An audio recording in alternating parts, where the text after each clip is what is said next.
We now have an equilibria problem, and we want to know what are the equilibrium concentrations for a chemical reaction if we're given initial concentrations and the equilibrium constant.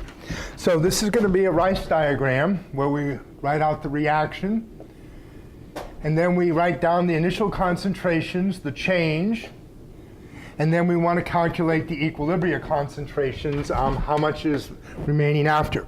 And we're going to do this blindly. We're just going to write this as written. So CO plus Cl2 forms CO, Cl2. And we know that K is equal to 26.7. And we know that this is equal to the CO, Cl2 concentration at equilibria divided by the CO concentration at equilibria times the Cl2 concentration at equilibria, because each of the coefficients is equal to 1. Okay, and this here would represent those concentrations. Now, this is really not making sense. We're going to start with nothing of this and nothing of this.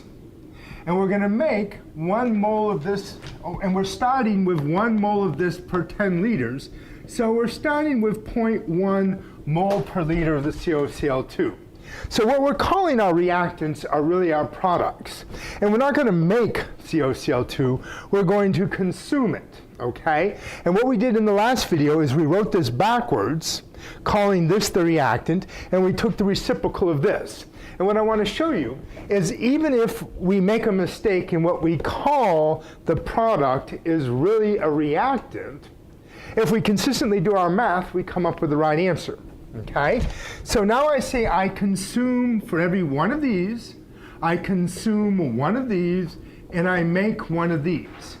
So at equilibrium, I have consumed X of these, I have consumed X of these, and I have made X of these, plus the one that I started with.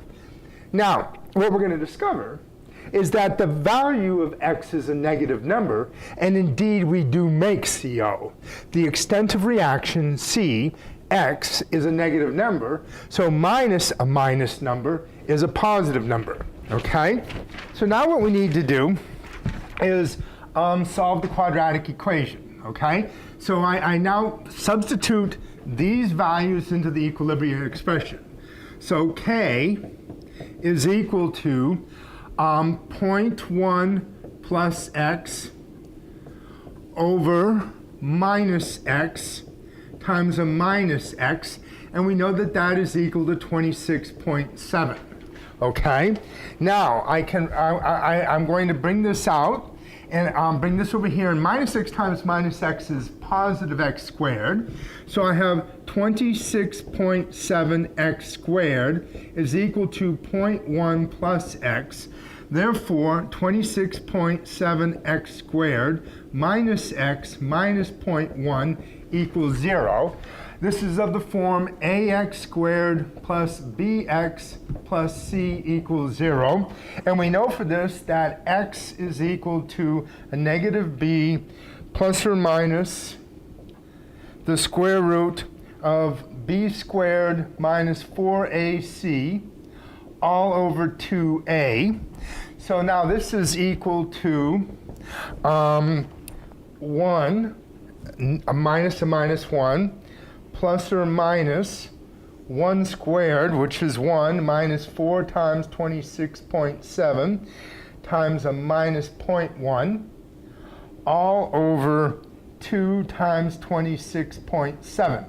Now when I solve this, what I have is 1 plus or minus 3.4176 all over 2 times 26.7. There are 2 solutions to the square root.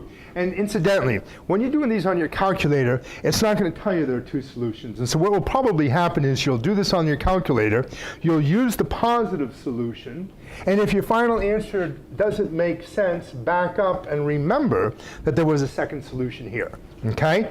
So when I solved that, I came up with 2 solutions, 0.082 and a minus 0.045.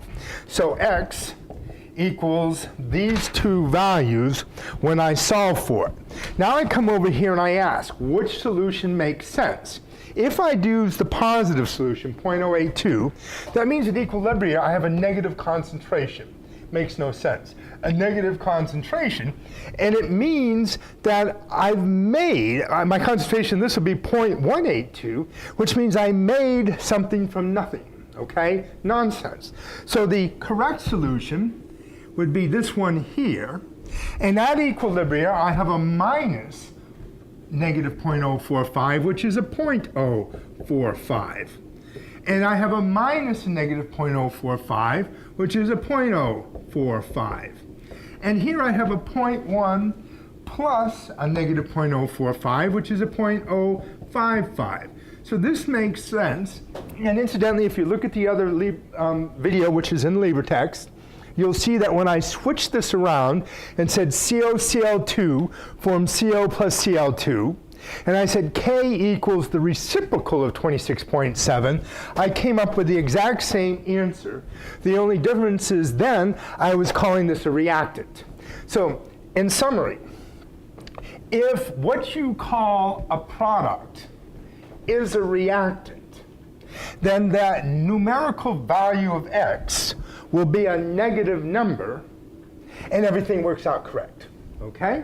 I hope this helps clarify everything.